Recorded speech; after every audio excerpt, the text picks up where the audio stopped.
तो नमस्कार साथियों, स्वागत है आपका टीजीटी पीजीटी आर्ट के यूट्यूब प्लेटफॉर्म पे और अमरीज क्लासेस पे। ये दोनों प्लेटफॉर्म हमारे ही हैं और आज से ही हम स्टार्ट कर रहे हैं केबीएस आर्ट एजुकेशन का ये बैच। ये उसकी पहली क्लास होने वाली है, ठीक है ना। केबीएस टीजीटी आर्ट एजुकेशन, जिन साथियों ने केबीएस को अप्लाई किया है कला विषय से, कला का मतलब ड्राइंग एंड पेंटिंग से, ठीक है ना, उनके लिए ये क्लास होने वाली है। हमने इस बैच की घोषणा 15 दिसंबर को ही कर दी थी, लेकिन ये क्लास 1 जनवरी से प्रॉपर स्टार्ट हो रही है। पहली क्लास है, ठीक ना। तो जो आपका कला वाला पार्ट है उसको हम कवर करेंगे। बाकी आप देख रहे हैं कि केबीएस में किसी भी पद के लिए एक जनरल पेपर होगा जिसमें आपसे हिंदी, अंग्रेजी, कंप्यूटर साइंस, सीडीपी ये पूछा जाएगा, तो वो आपको अलग से तैयार करना है। ये जो हमारा बैच चलने जा रहा है इसमें हम केवल और केवल कला पर बात करेंगे और एक अच्छी स्वस्थ चर्चा करेंगे जिसका फायदा निश्चित तौर पर आपको देखने को मिलेगा। एग्जाम में कोई भी सवाल आपको बाहर से नहीं मिलेगा। तो बहुत सारे विद्यार्थियों ने पहले से ही एडमिशन बैच में ले लिया है। ये डेमो क्लास मैं यूट्यूब पर सबके लिए डाल रहा हूँ कि आप लोग भी देख लीजिए किस तरीके से मैं कला पढ़ाऊंगा केबीएस का। उसके बाद आप सभी लोग जो केबीएस अप्लाई किए हैं एक बार इस बैच से जुड़िए और एक बेहतर तैयारी करके अपना एक पद आप लोग सुनिश्चित करिए, ठीक है ना। हालांकि केबीएस टीजीटी आर्ट एजुकेशन में अप्लाई करने की योग्यता बहुत कम छात्रों की है, इसीलिए इसमें जो एप्लीकेशन डालने वाले स्टूडेंट हैं उनकी संख्या बहुत कम है और ओवरऑल अगर उनकी संख्या कम है तो बैच भी छोटे हैं, लेकिन फिर भी हमें ये रिजल्ट देना है, ठीक है ना। तो पूरा ढंग से हम लोग मेहनत करेंगे। अगर आप सिलेबस को एक बार देखें, केबीएस का जो सिलेबस है उन्होंने स्पेसिफिकली मेंशन कर दिया है टॉपिक को कि वो किस टॉपिक से आपसे सवाल पूछने जा रहे हैं, ठीक है ना। उन्होंने सिलेबस में इसको मेंशन कर दिया है कि किस टॉपिक से वो सवाल पूछेंगे। साथियों, बेसिकली जो आपका UP TGT, UP PGT, LT grade, net, JRF, NBS के एग्जाम होते हैं वहां पर कला जो है प्रागैतिहासिक काल से पूछा जाता है। लेकिन जो केबीएस का सिलेबस है उसमें उन्होंने जो सबसे पहला टॉपिक लिख रखा है वो लिख रखा है आर्ट ऑफ इंडस वैली, यानी कि जो सिंधु घाटी सभ्यता की कला है वहां से वो पूछेंगे। तो सबसे पहले इंडस वैली, इसका पीरियड, लोकेशन, जो इसके महत्वपूर्ण स्थल हैं जिसमें हड़प्पा, मोहनजोदाड़ो, बनावली, धोलावीरा, रंगपुर, आलमगीरपुर, इनके बारे में पूछेंगे। और उसके बाद उन्होंने मेंशन कर दिया है कि हम डांसिंग गर्ल के बारे में पूछेंगे, मेल टोरसो के बारे में पूछेंगे, या उन्होंने ये मेंशन कर दिया है कि हम मिट्टी से बने मोहर के बारे में पूछेंगे। और अगर हम पेंटिंग पूछेंगे तो कौन सी पेंटिंग पूछेंगे, ये उन्होंने स्पेसिफिकली मेंशन कर दिया है। तो हमारा जो पढ़ने का तरीका होगा वो उनके सिलेबस के अकॉर्डिंग होगा, क्योंकि जो यूपी टीजीटी का सिलेबस है वो तो मैं पढ़ा रहा हूँ लगातार, आप लोग भी देखते होंगे रिवीजन क्लासेस होती रहती हैं यूट्यूब पर। जो रिवीजन क्लासेस होती हैं तो होती हैं, इसके अलावा जो हमारा पेड बैच है जहाँ पर मैं पूरी कंप्लीट थ्योरी पढ़ाता हूँ तो वहाँ पर सब कुछ पढ़ाया जाता है। लेकिन केबीएस ने स्पेसिफिकली मेंशन कर दिया है कि आपको अध्ययन करके जाना है कांस्य के नर्तकी की मूर्ति का, मेल टोरसो का, तो आपको उसके बारे में और ज्यादा पढ़ना पड़ेगा। ये नहीं कि कांस्य की नर्तकी की मूर्ति मोहनजोदाड़ो से प्राप्त हुई, वो वर्तमान में कहाँ पर संग्रहित है, उसकी ऊंचाई कितनी है, सिर्फ इतना ही नहीं, जितनी जानकारी उसके बारे में है कि उसकी ढलाई कैसे होती थी, क्या सारी चीजें हैं। यानी कि जब उन्होंने स्पेशली मेंशन कर दिया है तो आपको उस लेवल पर ही उसको तैयार करना पड़ेगा, छू करके हम नहीं निकल सकते हैं, ठीक है ना। तो हमारा जो तरीका होगा, हम स्टेप बाय स्टेप केबीएस के द्वारा दिया गया सिलेबस ही फॉलो करेंगे और उसी सिलेबस को कंप्लीट करेंगे। हमारा टारगेट है 40 से 45 दिन, अधिकतम 50 दिन में हम पूरे सिलेबस को कवर कर लेंगे। और ऐसा नहीं है कि मैं अपने अकॉर्डिंग उसको कवर कर लूंगा, आप लोगों की सहमति के साथ आप लोग भी सिलेबस का पॉइंट टू पॉइंट देखते रहेंगे, हम हर टॉपिक को कवर करेंगे, ठीक है ना। तो अब इंट्रोडक्शन ठीक ठाक मुझे लगता है हो चुका है, हम लोग अपने टॉपिक पर आएंगे और पहले टॉपिक से आज हम लोग स्टार्ट करेंगे, ठीक है ना। पहले टॉपिक से हम लोग आज स्टार्ट कर लेंगे। चलिए, तो जो पहला टॉपिक आपका सिलेबस में दिया हुआ है साथियों, वो आर्ट ऑफ इंडस वैली यानी कि हड़प्पा सभ्यता कि कला दिया गया है, ठीक है ना। अब हम करेंगे क्या, जब इसको पढ़ेंगे तो साथ में थोड़ा बहुत जो इंग्लिश टर्मिनोलॉजी है उसको भी पढ़ते रहेंगे, उसके बारे में भी बात करते रहेंगे ताकि बहुत कंफ्यूजन ना हो। बहुत सारे ऐसे स्टूडेंट हैं जिन्होंने इंग्लिश माध्यम में ही पढ़ाई किया है, हिंदी से उनका दूर दूर तक कोई नाता नहीं है, लेकिन कोई बात नहीं, भाषा कोई गलत नहीं है, सब भाषा अच्छी है, बशर्ते दूसरे भाषा का सम्मान करना चाहिए, वो चाहे हिंदी वाले हों या अंग्रेजी वाले हों, ठीक है ना। यहां पर आप देख रहे हैं कि इन्होंने मेंशन कर दिया है स्पेसिफिकली, मैं बता रहा हूं ना कि जो केबीएस का सिलेबस है उन्होंने स्पेशली कुछ चीजों को मेंशन कर दिया है। तो इन्होंने लिखा क्या, आर्ट ऑफ इंडस वैली, और उसके बाद में लिख दिया हड़प्पा एंड मोहनजोदाड़ो, हड़प्पा और मोहनजोदाड़ो। इसका मतलब जो इनका सेंटर पॉइंट होगा वो हड़प्पा और मोहनजोदाड़ो होगा। हम लोग क्लास में पढ़ते हैं कि हड़प्पा और मोहनजोदाड़ो सिंधु घाटी सभ्यता के दो महत्वपूर्ण स्थल थे, ठीक है ना। जो सबसे महत्वपूर्ण दो स्थल थे वो हड़प्पा और मोहनजोदाड़ो थे। इन्होंने यहाँ पर पीरियड को भी मेंशन कर दिया है, 2500 बीसी से लेकर के 1500 बीसी। अब देखिए सिंधु घाटी सभ्यता का पीरियड क्या है, इस पर इतिहासकारों के अलग अलग मत हैं। अभी हम लोग देखेंगे कि कौन सा इतिहासकार क्या मत अपना दे रहा है, किस ड्यूरेशन को मान रहा है, लेकिन सिलेबस में जिन्होंने मेंशन कर रखा है 2500 बीसी से लेकर के 1500 बीसी के बीच में, तो ये मोटा माटी इन्होंने एक ड्यूरेशन दे दिया कि इसी के बीच में हड़प्पा सभ्यता है, क्योंकि 1500 बीसी के बाद में वैदिक सभ्यता आ जाती है, वैदिक काल स्टार्ट हो जाता है। तो अभी हम कालखंड आगे देखेंगे। अगर आप सिलेबस देखते हैं तो उन्होंने शुरुआत में पीरियड एवं लोकेशन लिख रखा है, हाँ, उसके बाद में जो 7, 8, 9 महत्वपूर्ण स्थल हैं उनके नाम लिख रखे हैं, तो उनको आपको पढ़ना है। मैं उन टॉपिक पर जाऊं उससे पहले सिंधु घाटी सभ्यता का एक परिचय जानना बहुत जरूरी है, क्योंकि सिलेबस के आसपास अगर उन्होंने लिख दिया कि उसका इंट्रो मैं पूछ रहा हूं तो इंट्रो में सब कुछ आ जाता है, तो आपको थोड़ी सी दाएं बाएं तैयारी करनी पड़ेगी ताकि विषय को भी आप समझ पाए, ठीक है ना। तो हम सबसे पहले इसका परिचय देख लेंगे। सिंधु घाटी सभ्यता या हड़प्पा सभ्यता तो भारतीय उपमहाद्वीप के पश्चिम उत्तर में, कहां पर, पश्चिम उत्तर में, पश्चिम उत्तर का मतलब होता है वेस्ट और आपका उत्तर का नॉर्थ, ठीक है। तो वेस्ट और नॉर्थ, तो इस तरीके से इसको समझेंगे आप। जैसे ये अगर आप बनाते हैं, हाँ, तो ये आपका होता है पूरब, ठीक है ना, इसको ईस्ट कहते हैं, हाँ, इसको वेस्ट कहते हैं, यानी कि ये पश्चिम है, ये पश्चिम है, ये आपका नॉर्थ है, यानी कि ये क्या है, उत्तर है, और नीचे आपका क्या है, साउथ है, यानी कि दक्षिण है। तो है क्या, जो आपकी सिंधु घाटी सभ्यता है उसका जो विस्तार आपको देखने को मिलेगा वो इस तरफ देखने को मिलेगा, किस तरफ, इस तरफ देखने को मिलेगा, ये पूरा उसका विस्तार होगा, ठीक है साथियों, विस्तार उसका ये होगा। तो ये जो पूरा एरिया है इसको आप क्या कहेंगे, इसको आप कहेंगे वेस्ट नॉर्थ, या इसको आप पश्चिमी उत्तर भी कहेंगे, क्या कहेंगे, पश्चिम और उत्तर कहेंगे। तो जो भारतीय उपमहाद्वीप है उसमें उसके पश्चिमोत्तर पार्ट में ही आपको सिंधु घाटी सभ्यता देखने को मिलती है। उससे पहले एक शब्द आपने देखा, उसमें लिखा हुआ था आद्य ऐतिहासिक, क्या लिखा हुआ था, आद्य ऐतिहासिक, एक शब्द लिखा हुआ था आद्य ऐतिहासिक, आद्य ऐतिहासिक। इसका मतलब क्या होता है, पूरा परिचय देखेंगे तभी मामला समझ में आएगा। आद्य ऐतिहासिक शब्द लिखा हुआ था। देखिए इतिहास का जो वर्गीकरण किया गया है वो लेखनी के आधार पर किया गया है, और लेखनी का मतलब है लिपि। कोई भाषा किस प्रकार लिखी जाएगी यह डिसाइड होता है किससे, लिपि से डिसाइड होता है। लिपि, किसी भी भाषा को कैसे लिखा जाएगा ये डिसाइड कौन करता है, लिपि डिसाइड करता है। तो जो इतिहास का वर्गीकरण साथियों किया गया वो लिपि के आधार पर किया गया, और इसके 3 वर्गीकरण देखने को मिलते हैं। पहला जो वर्गीकरण है वो प्रागैतिहासिक काल है। क्या है, प्रागैतिहासिक काल है, प्रागैतिहासिक काल है, जो पहला वर्गीकरण है वो प्रागैतिहासिक काल है। आप जानते हैं कि इंसानों को लिपि की जो सबसे पहली जानकारी हुई वो आद्य ऐतिहासिक काल में हुई, और ये वर्गीकरण किसके आधार पर हो रहा है, लिपि के आधार पर ही हो रहा है।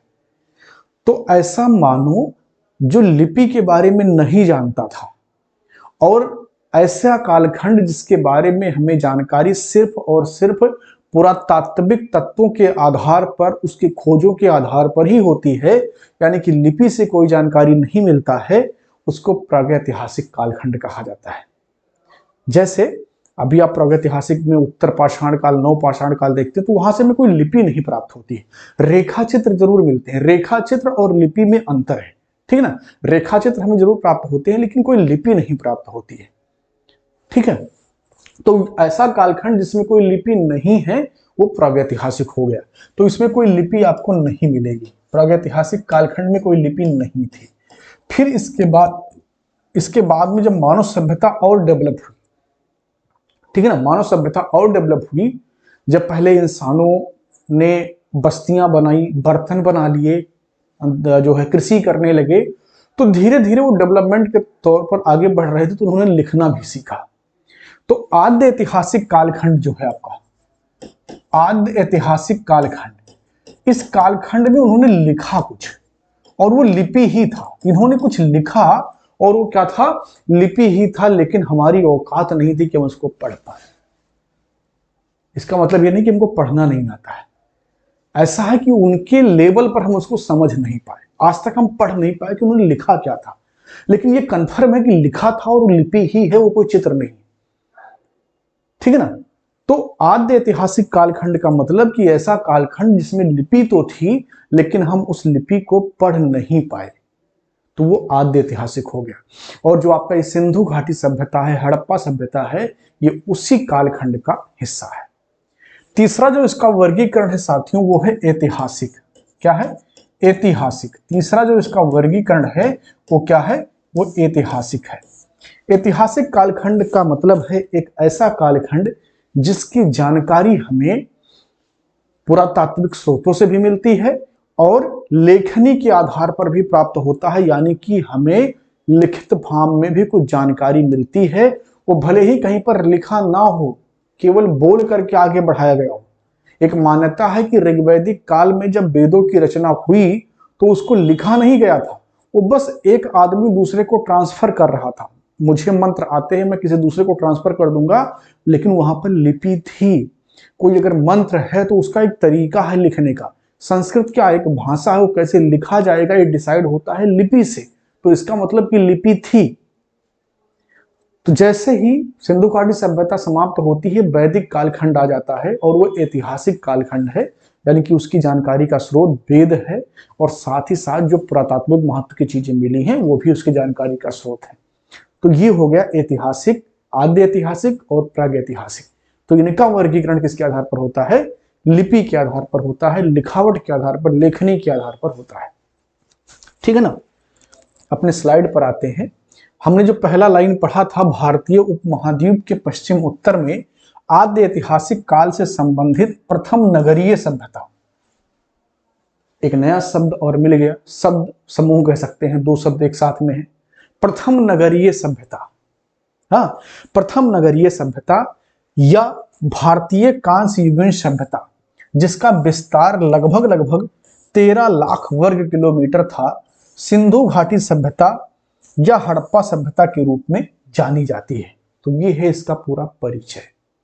हमने यहां पर दो नाम देखा और दो शब्द समूह हमने देखा, प्रथम नगरीय सभ्यता और भारतीय कांस्य युगीन सभ्यता।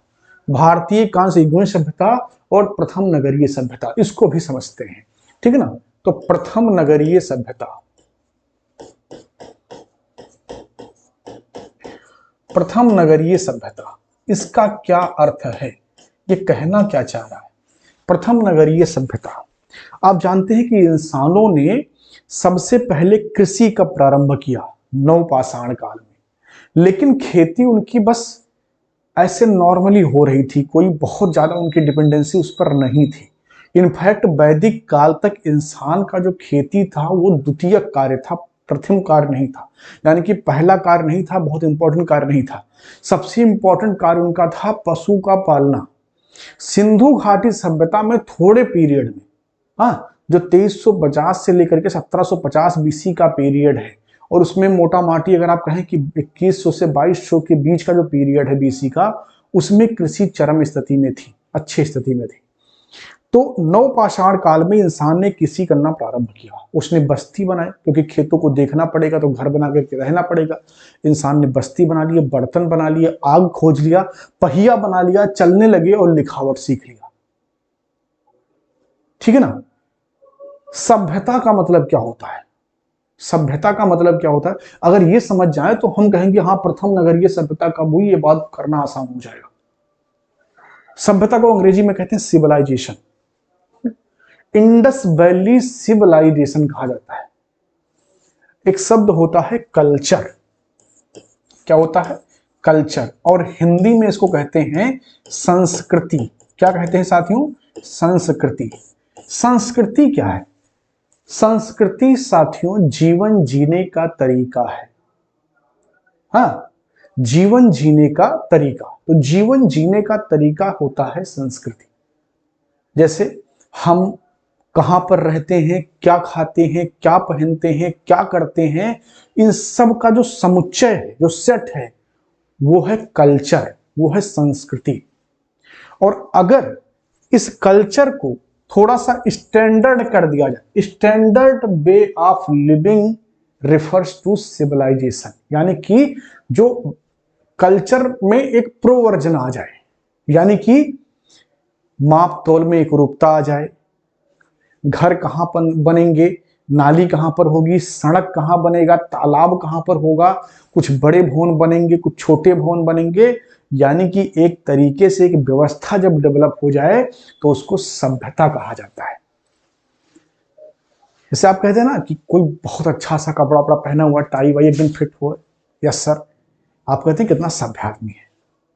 इसका मतलब कि जो एक मानक तय किया है इंसानों ने, उस मानक पर जब कोई चीज ठीक ठाक, बिल्कुल आदर्श तो कोई नहीं हो सकता है, ठीक ठाक खरी उतरती है तो उसको सभ्य कहा जाता है। तो ये पहली सभ्यता, यानी कि भारतीय भूखंड में जो पहली सभ्यता देखने को मिलती है वो सिंधु घाटी सभ्यता में देखने को मिलती है। और इसके साथ में एक शब्द और लिखा गया, कांस्य युगीन सभ्यता। कांस्य युगीन सभ्यता। साथियों, इतिहास में आपने पढ़ा होगा, इतिहास के अगर छात्र हैं, और नहीं है तो जान लीजिए कि कोई भी सभ्यता डेवलप हुई है तो उसके पीछे सबसे महत्वपूर्ण चीज रहा है धातु। ठीक है ना। तो कांस्य युगीन सभ्यता, उसके बाद दूसरी नगरीय सभ्यता भारत में आएगी या भारतीय भूखंड में आएगी तो लोहे के कारण आएगी। सबसे पहला कांसा के कारण, दूसरा आएगा लोहे के कारण। आप कहेंगे कि धातु के आने से सभ्यता कैसे आ जाती है, इसका क्या कनेक्शन है? इसका कनेक्शन इस प्रकार है कि जब कोई धातु इंसान के हाथ में आता है तो उससे कई सारे औजार हथियार बनाता है। जैसे इससे पहले इंसान लकड़ी के हल से खुदाई करता था, खेतों को जोतता था, तो खेत अच्छे से जोत नहीं जाते थे। अब जो लोग गांव से जुड़े हैं, गांव के पृष्ठभूमि से जुड़े हैं, या जो लोग शहर से जुड़े हैं, वो भी इस बात को समझते हैं कि खेतों की जुताई करना जरूरी है अच्छे से, अच्छे उत्पादन के लिए। तो हुआ क्या कि धातुओं के प्रयोग से अच्छी कृषि होने लगी और अच्छे अच्छे सामान, साजो सामान, जानवरों को मारने के लिए, हंटिंग करने के लिए अच्छे अच्छे हथियार, शार्प हथियार बनने लगे। तो इससे क्या हुआ, उनकी धीरे धीरे रेवेन्यू उनका बढ़ गया, सरप्लस उनके पास बढ़ने लगा और धीरे धीरे सभ्यता विकसित हो गई। तो जो पहली सभ्यता विकसित हुई सिंधु घाटी सभ्यता में, वो कांस्य युगीन सभ्यता थी। कांसा के कारण वो सभ्यता डेवलप हुई थी। तो ये हो गया एक ठीक ठाक परिचय किसका? सिंधु घाटी सभ्यता का, इंडस वैली सिविलाइजेशन का। अब हम आगे बढ़ते हैं, इसकी खोज देखेंगे। हड़प्पा सभ्यता पर सबसे पहले बात करने वाले व्यक्ति थे चार्ल्स मैसन। कौन? चार्ल्स मैसन। चार्ल्स मैसन नाम के व्यक्ति ने सबसे पहले बात किया था और इसने बताया कि कुछ ऊंचा टीला टाइप का है। क्या है? कुछ ऊंचा टीला टाइप का है। इसने 1826 में कहा कि यहां एक दुर्ग या टीला है, लेकिन किसी ने ध्यान नहीं दिया कि इसे फेंक रहा होगा ना, ध्यान किसी ने नहीं दिया। 1826 में ध्यान किसी ने नहीं दिया। आप सोचिए कि इन सभ्यता की पहली खुदाई कब हो रही? 1921 में। और सबसे पहले मैसन ने कब बात कर दिया था? 1826 में ही। अगर उसी समय ध्यान दिया गया होता तो बहुत सारी जानकारी हमारे पास हड़प्पा सभ्यता के बारे में और होती, जो कि अब हमारे पास कम है, क्योंकि चीजें नष्ट हो गई। वहां स्थानीय लोगों ने उसको खोद डाला, पता नहीं क्या क्या उससे निकाल लिया। तो लगभग में जो है 100 साल बाद हम उस पर काम करने लगे, इसलिए हमारे पास जानकारी का अभाव था हड़प्पा सभ्यता के बारे में। तो इस पर सबसे पहले बात करने वाले व्यक्ति थे चार्ल्स मैसन, जिन्होंने 1826 ईस्वी में कहा कि यहाँ एक दुर्ग या टीला है। 1856 ईस्वी में लाहौर से कराची के बीच में रेलवे लाइन पर गिट्टी डलवाने के लिए हड़प्पा की टीलों को खुदवाना प्रारंभ किया गया, जिसके इंजीनियर थे ब्रंटन बंधु। ब्रंटन बंधु जो कि उस वक्त रेलवे के इंजीनियर थे और लाहौर कराची के बीच में रेलवे लाइन बिछाई जा रही थी, और उनको क्या पता था कि भैया किसको खोद रहे हो तुम। ये सबसे खूबसूरत सभ्यता है इतिहास की, पूरी दुनिया के इतिहास की, और उसको खोद डाल रहे थे। तो उनको पता ही नहीं था कि ये क्या है, क्योंकि उस पर कोई रिसर्च नहीं हुआ था। रेलवे पर गिट्टी डालना था, ईंट पत्थर डालने थे, तो उन्होंने खोद डाला उसको। समझ रहे ना। फिर 20वीं सदी में जब जॉन मार्शल पुरातत्व विभाग के अध्यक्ष बने, तब उन्होंने दयाराम साहनी को हड़प्पा सभ्यता की खुदाई के लिए प्रेरित किया, तथा इस प्रकार नई सभ्यता की खोज 1921 में सामने आती है। 1921 में उस समय एएसआई के चीफ थे जॉन मार्शल, बड़ा इंटरेस्ट रखते थे भारतीय इतिहास में। तो उन्होंने प्रेरित किया दयाराम साहनी को कि आप खुदाई करवाइए। तो दयाराम साहनी के नेतृत्व में ही सबसे पहले सिंधु घाटी सभ्यता के स्थल हड़प्पा को खोदा गया और उसकी खुदाई की गई, फिर उसका जांच किया गया और धीरे धीरे जानकारी हमारे सामने आई। ठीक है ना। तो ये हुआ इसका ओरिजिन, इसका खोज। सिंधु सभ्यता के अलग अलग नाम हैं। पहला इसका नाम दिया जाता है हड़प्पा सभ्यता। इसको हड़प्पा सभ्यता कहा जाता है। सिंधु घाटी सभ्यता कहा जाता है, हड़प्पा सभ्यता कहा जाता है। इसके अलावा इसको सरस्वती सभ्यता कहा जाता है, प्रथम नगरीय क्रांति कहा जाता है और कांस्य युगीन सभ्यता कहा जाता है। तो इन दोनों पर तो अभी हमने खूब चर्चा किया है कि क्यों कहा जाता है।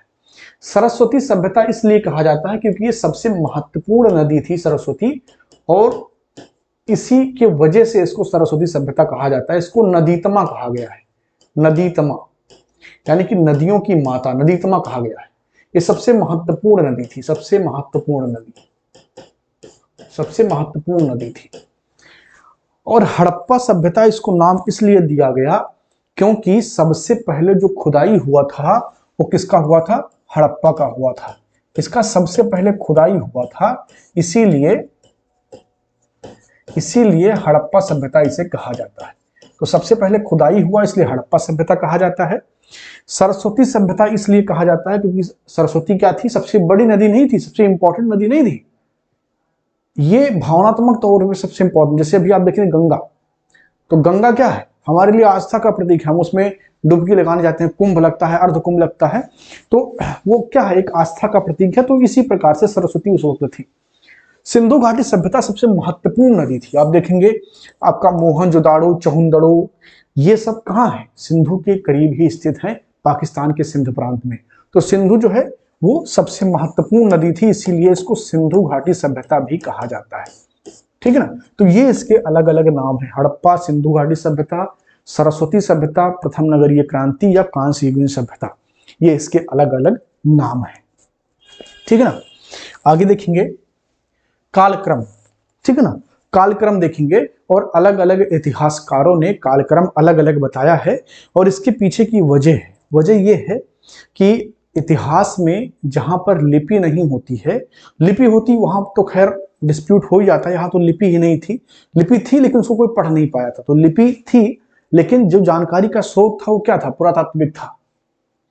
तो इतिहासकारों ने अपने अपने मुताबिक उसको तर्क दिया और उसका ड्यूरेशन बताया। ठीक है ना। तो देखेंगे फादर एच हेरास साहब, इन्होंने बताया कि ये सभ्यता जो है 6000 बीसी पुरानी है, यानी कि ईसा मसीह के जन्म लेने से 6000 वर्ष पूर्व की यह बात है। समझ रहे हैं ना।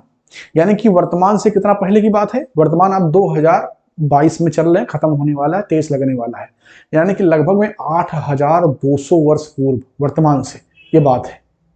ये कौन कह रहा है? फादर एच हेरास, इतिहासकार है। दूसरे इतिहासकार जॉन मार्शल, जिनके प्रेरणा से ही दयाराम साहनी ने खुदाई करवाया था सबसे पहले हड़प्पा का। तो इन्होंने बताया कि 3250 से लेकर के 2750 बीसी के बीच में था, लेकिन इस मान्यता को भी नहीं माना जाता है। इस मान्यता को भी बहुत नहीं माना जाता है, इसको भी नहीं माना जाता है। फिर एक अन्य इतिहासकार आए माधव स्वरूप वत्स, इन्होंने बताया कि 3500 बीसी से लेकर के 2700 बीसी के बीच में है। तो यानी कि लगभग लगभग जो जॉन मार्शल बता रहे हैं वही ये भी बता रहे हैं। उसके बाद में आया जिसको सबसे ज्यादा मान्यता मिली, वो है रेडियो कार्बन विधि से पता लगा। रेडियो कार्बन विधि से, केमिस्ट्री के क्लास में आपने कक्षा 11 में पढ़ा होगा रेडियो कार्बन डेटिंग। हाँ, रेडियो कार्बन डेटिंग, कार्बन का एक गुणधर्म होता है कि वो समय के अकॉर्डिंग उसमें क्षरण होता रहता है, तो इसीलिए उसका अनुमान आप लगा सकते हैं कि जो कार्बन उस पर्टिकुलर चीज में है उसका कितना क्षरण किस जो है कितने कालखंड में हुआ है, तो उसको कहा जाता है रेडियो कार्बन डेटिंग। साइंस वाले इसको ज्यादा गंभीरता से समझते होंगे, हम इतिहास के लोग हैं, हम इतना जानते हैं कि वो कैसे होता है, बस इतना सा हमारा काम। तो रेडियो कार्बन डेटिंग जो कि एक वैज्ञानिक पद्धति है, इससे पता लगाया गया कि ये 2350 से लेकर के 1750 बीसी के बीच में है, और सर्वाधिक मानी जाने वाली जो मान्यता है वो यही है क्योंकि ये वैज्ञानिक है। अगला जो तर्क है वो दिया फेयर सर्विस ने, और इन्होंने बताया कि ये 2000 से लेकर के 1500 बीसी के बीच में है, और 1500 बीसी के बीच बाद में ही जो है वैदिक काल आपको देखने को मिलता है। वैदिक कालखंड जो है 1500 के बाद ही देखने को मिलने लगता है। तो इन्होंने बताया कि जैसे ही ये सभ्यता विकसित होती है वैदिक काल देखने को मिलता है। ये फेयर सर्विस का तर्क है। सबसे जो महत्वपूर्ण तर्क माना जाता है वो रेडियो कार्बन डेटिंग का है। तो ये है ड्यूरेशन, ये कालखंड है कि सभ्यता कब से लेकर के कब तक थी। कोई सभ्यता जब विकसित होती है तो उसका अंत भी होता है, ठीक है ना। सभ्यताएं जब विकसित होती हैं तो उसका अंत भी होता है। अब आप देखेंगे कि जो सभ्यताएं हैं कितना, अगर हेरास का आप देखें तो 6000 बीसी, यानी कि बहुत लंबा चला, ठीक है ना। इसके अलावा आप देखेंगे कि लगभग में 500-600 वर्ष अधिकतर लोगों का मानना है, इनका तो मानना है लगभग में 500 वर्ष। 2350 से लेकर के 1750 अगर आप देखेंगे तो 1824 लगभग में 5 साढ़े 5 ये भी मानते हैं कि 500 वर्षों तक ये सभ्यता रही है। तो सभ्यता का एक सर्टेन टाइम पीरियड होता है, और किसी एक दो वजह से वो सभ्यता विकसित होती है। जैसे उन वजहों में कोई दिक्कत आती है तो सभ्यताएं नष्ट हो जाती हैं। सिंधु घाटी सभ्यता के नष्ट होने के भी कई कारण हैं। कुछ इतिहासकार मानते हैं बाहरी आक्रांताओं को, कुछ इतिहासकार मानते हैं बाढ़ को। एक फिल्म आई थी मोहनजोदाड़ो, हाँ, ऋतिक रोशन की, उसमें दिखाया गया है कि बाढ़ से ही सभ्यता नष्ट हो रही है। लेकिन कोई वो ऐसा नहीं कि एक ही तर्क है जिसको माना जा रहा है। कई इतिहासकारों के अलग अलग मत हैं कि बाढ़ से, कुछ ने माना कि बाहरी आक्रमण से, कुछ ने और कुछ चीजें मानी कि सभ्यता डिक्लाइन हो गई। तो ये है पूरा उसका कालखंड, कालक्रम।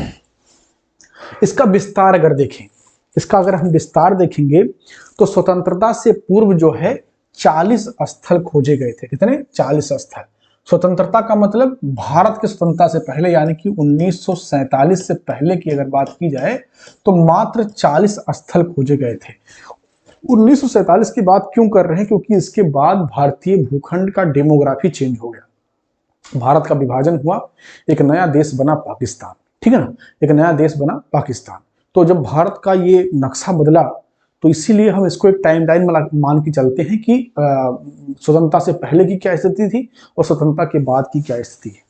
तो स्वतंत्रता के पहले चूंकि अंग्रेजी सरकार थी तो उन्होंने कितना काम किया था? उन्होंने बहुत ज्यादा काम उस पर नहीं किया, क्योंकि वो अपने जो है 1921 में सीरियसली उन्होंने काम करना स्टार्ट किया। तब से लगातार आंदोलन पे आंदोलन चल जा रहे थे, तो उनका धीरे धीरे मन जो है भारत से उचट रहा था। वो समझ रहे थे कि हमें जाना ही पड़ेगा किसी ना किसी दिन यहाँ से, तो वो उतने मन से उस पर काम भी नहीं कर रहे थे, ठीक है ना। भारत जब आजाद हुआ उसके बाद में इस पर तेजी से काम किया गया। तो स्वतंत्रता से पूर्व मात्र 40 स्थल ही खोजे गए थे। वर्तमान में लगभग में 1400 से लेकर के 1500 स्थल खोजे जा चुके हैं। छोटे बड़े मिला करके लगभग में 1500 जो है स्थलों को खोजा जा चुका है। ये 3 देशों में जो है इनका विस्तार देखने को मिलता है। सर्वाधिक आपको भारत में, उसके बाद में परेशान पाकिस्तान में, और फिर अफगानिस्तान में। तो ये 3 देश हैं जहां पर आपको हड़प्पा सभ्यता या सिंधु घाटी सभ्यता के अवशेष देखने को मिलते हैं। भारत में सबसे ज्यादा लगभग में 925 के आसपास, इसमें आप देखेंगे गुजरात, जम्मू और कश्मीर, हरियाणा, यूपी, महाराष्ट्र, पंजाब, राजस्थान, यहाँ पर आपको स्थल देखने को मिलते हैं। और अगर कभी सवाल ये पूछे कि भारत में सर्वाधिक जो है हड़प्पाई स्थल किस राज्य में है, तो वो गुजरात में है। तो सबसे ज्यादा गुजरात में प्राप्त होते हैं। और अगर देश की बात करें तो भारत में सर्वाधिक है, ठीक है ना। पाकिस्तान में देखेंगे लगभग में 475 स्थल प्राप्त होते हैं, जिसमें बलूचिस्तान है, सिंध है और पंजाब, इन प्रांतों में देखने को मिलता है। इसका अगर विस्तार हम देखेंगे, क्षेत्रीय विस्तार कितना है, तो एक सवाल कभी कभी पूछता है कि जो हड़प्पा सभ्यता है उसका आकार क्या था, तो वो लगभग त्रिभुजाकार था, बिल्कुल त्रिभुजाकार नहीं था, लगभग त्रिभुजाकार था। तो मैंने इस चित्र को यहाँ पर इसलिए रख दिया ताकि आपके दिमाग में ही बैठ जाए कि हड़प्पा सभ्यता का आकार कैसा था, त्रिभुजाकार था। और उसका जो पूर्व से पश्चिम विस्तार है, यानी कि पूर्व से पश्चिम जो उसका विस्तार है, आप जानते हैं ना कि पूर्व पश्चिम क्या होता है, ये आपका पश्चिम है बाएं पर, दाएं पर आपका पूरब होता है, ये आपका उत्तर है, ये दक्षिण है।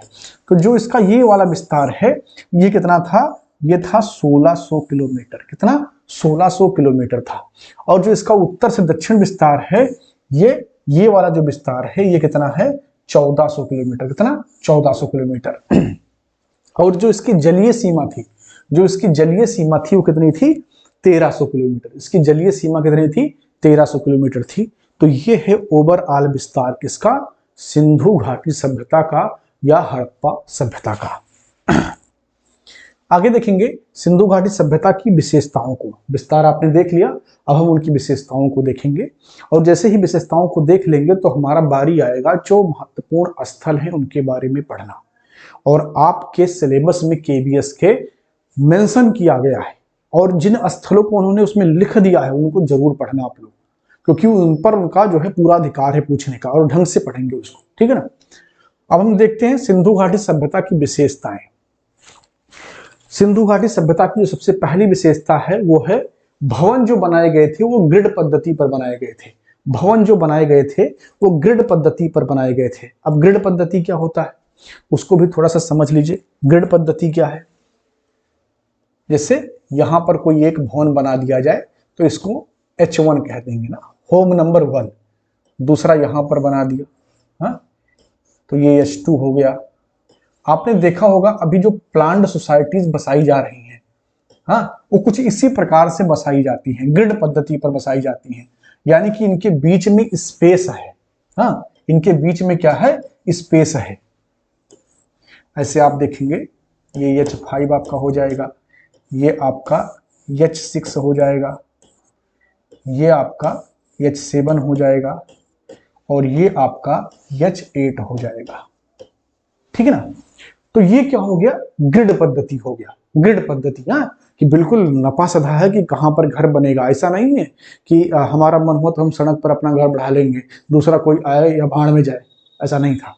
सभ्यता थी वहां पर, ठीक है ना। लोग कहते ना ये सभ्य इंसान है, अच्छा काम कर रहा है, ठीक कर रहा है, अपना कर रहा है, फायदा कोई बात नहीं, लेकिन सभ्यता से कर रहा है। तो पहली जो विशेषता थी कि जो घर बनाए गए थे वो ग्रिड पद्धति पर बनाए गए थे। दूसरी जो विशेषता है, सड़कें जो है समकोण पर काटती हैं।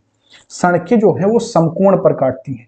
अब यहां पर जब आप देखेंगे जो सड़कें बनेंगी, जैसे ये घर है तो इस घर का रास्ता ये है, ठीक है ना, तो ये सड़क हो गया, ठीक है ना, ये क्या हो गया, सड़क हो गया। अब सड़क कहां जाएगा, इस प्रकार जाएगा, ठीक है ना। तो सड़कें किस पर काट रही हैं, समकोण पर काट रही हैं। इन दोनों के बीच में कितना कोण बन रहा है साथियों, 90 डिग्री का। कितना, 90 डिग्री का। तो जो सड़कें हैं वो आपस में समकोण पर काटती हैं, 90 डिग्री का जो है कोण बनता है। तो ये दूसरी विशेषता थी। ये क्या है, ये दूसरी विशेषता है किसकी, सिंधु घाटी सभ्यता की, ये दूसरी विशेषता है। इसके अलावा देखेंगे कच्ची और पक्की ईंटों से निर्मित भवन है।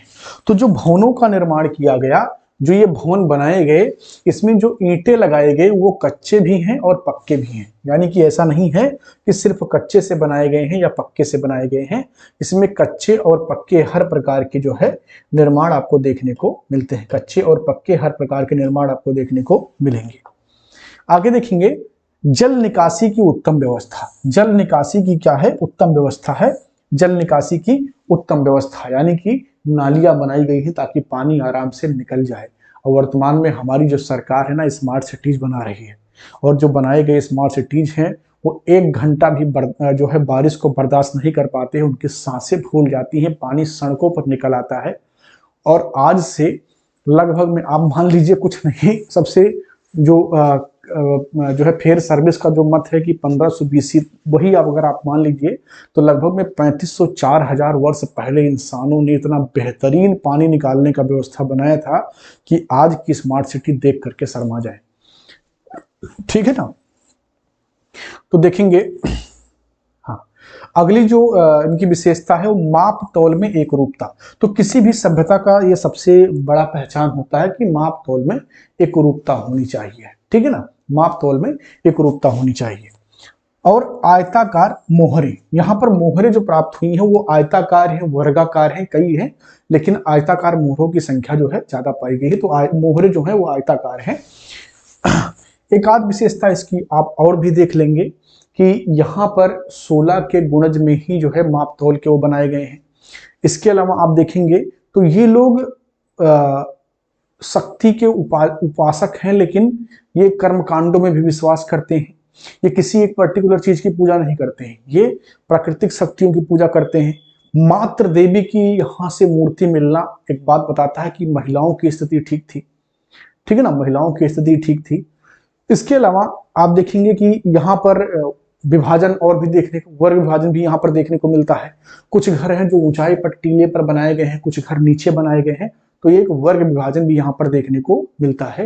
ये भी इनकी विशेषताओं में आती हैं। इनके अगर प्रमुख नगर देखेंगे तो मोहनजोदड़ो, हड़प्पा, लोथल, बनावली, चहुंदड़ो, कालीबंगा, रोपण, रंगपुर, हाँ, और धौलावीरा। कालीबंगा 2 बार लिखा हुआ है, यहाँ पर धौलावीरा होना चाहिए, धौलावीरा। तो वैसे तो स्थलों की संख्या बहुत ज्यादा है, लेकिन जो आपके KBS के सिलेबस में लिखा हुआ है इतने ही स्थल लिखे हुए हैं, और यही महत्वपूर्ण स्थल भी हैं हड़प्पा के। तो इन सभी स्थलों को आपको पढ़ना है। ठीक है ना, मोहनजोदड़ो, हड़प्पा, लोथल, बनावली, चहुंदड़ो, कालीबंगा, रोपड़, रंगपुर और धौलावीरा, ये महत्वपूर्ण स्थल हैं जिनको आपको पढ़ना है। ठीक है ना।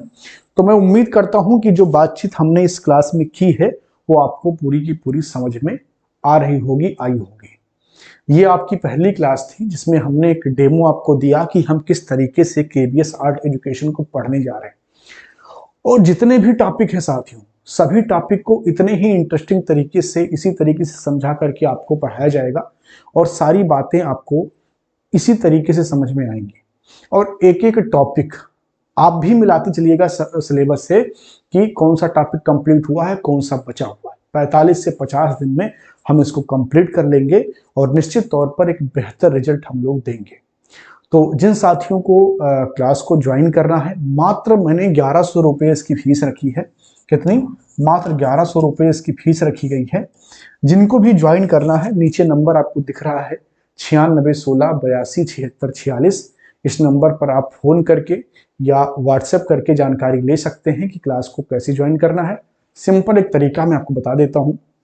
जो नीचे नंबर दिया हुआ है, इसी पर आपको गूगल पे या फोन पे से फीस को पेमेंट करना है, उसका स्क्रीनशॉट व्हाट्सएप करना है, अपना नाम लिखना है, साथ में लिख देना है KBS के लिए। ठीक है ना। फिर आपको बैच में ऐड कर दिया जाएगा।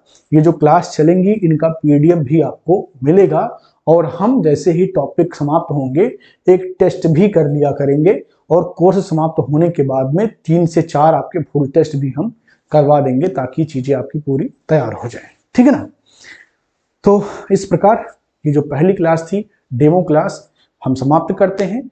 अगली क्लास में हम बात करेंगे इसके आगे जो स्थल है, मोहनजोदड़ो, हड़प्पा, लोथल, बनावली, चौंदड़ा, रोपड़, आलमगीरपुर और धौलावीरा, इनको एक एक करके ढंग से पढ़ेंगे। बहुत बहुत धन्यवाद। मिलते हैं अगली क्लास में।